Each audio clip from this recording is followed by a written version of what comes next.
was late summer when my friend Mark and I decided to go camping in a remote part of the national forest. We had been friends since childhood and spent most summers exploring the outdoors. This year felt different. There was a whisper of uneasiness in the air that neither of us could shake off. We set up our tent near a quiet river surrounded by thick trees. The first night passed without incident. We roasted marshmallows, cracked jokes, and reminisced about our childhood adventures. As the sun dipped below the horizon, the forest came alive with the sounds of nature. But as the darkness deepened, an abnormal chill settled in. Around midnight, we sat by the flickering fire, the embers glowing against the backdrop of the starry sky. Just as we were settling in, we heard it, a strange rustling coming from the tree line.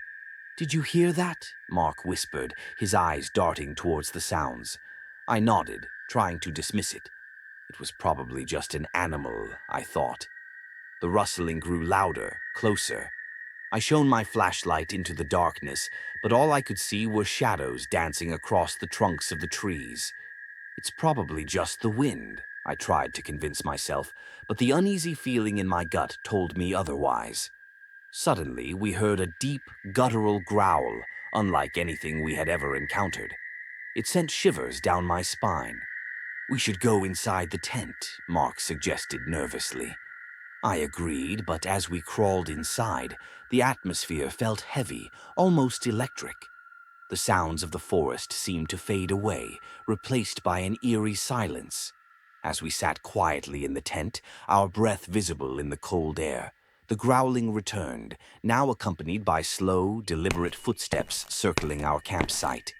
The fabric of the tent felt like a flimsy barrier against whatever was outside. Mark and I exchanged fearful glances, unsure if we should make a noise or remain silent.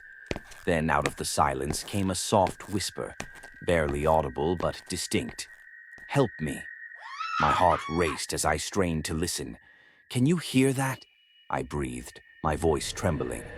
Mark nodded, fear in his eyes. The whisper came again, clearer this time. "Help me." It was pleading, but there was something wrong, something sinister. We grabbed our flashlights and I unzipped the tent just a bit to peek outside.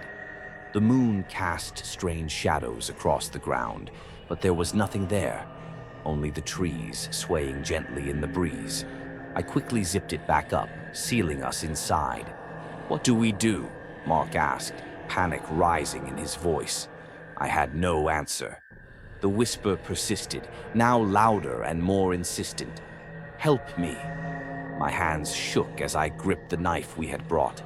Just as suddenly as it began, the whisper stopped, plunging us into an oppressive silence. Then a loud bang echoed from behind our tent.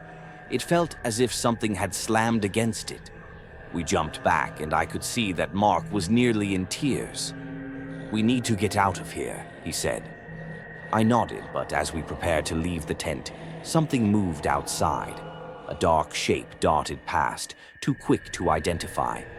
Without thinking, I unzipped the tent door and bolted towards the river, Mark following close behind. It wasn't until we reached the water that we dared to look back. The tent stood ominously in the moonlight, but there was no sign of anything pursuing us. We decided to stay awake by the river, adrenaline coursing through our veins. Just as dawn began to break, I glanced back at our campsite. The tent was gone. It wasn't just moved or flipped. It had vanished entirely, as if it were never there. Mark and I quickly gathered our belongings and hiked back to the car, unsure of what had happened. The haunting whispers and the growling were forever etched in our minds, and we never spoke of that night again. To this day, the forest feels like an untold secret, holding its mysteries close.